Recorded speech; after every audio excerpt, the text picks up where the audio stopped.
Bumaba ang ranggo ng Pilipinas sa mga pinaka-corrupt na bansa sa buong mundo batay sa Global Anti-Corruption Monitor ng Transparency International.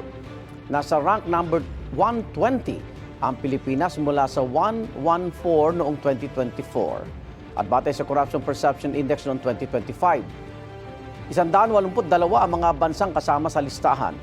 32 over 100 ang score ng Pilipinas na mas mababa sa global average na 42.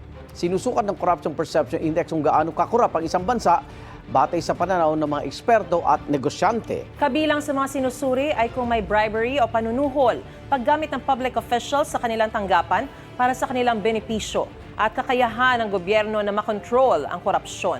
Ang pag-score ay mula 0 o highly corrupt hanggang sa 100 o very clean.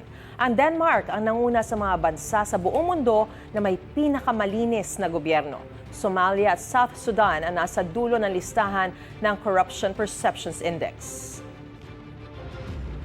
Gusto mo bang mauna sa mga balita?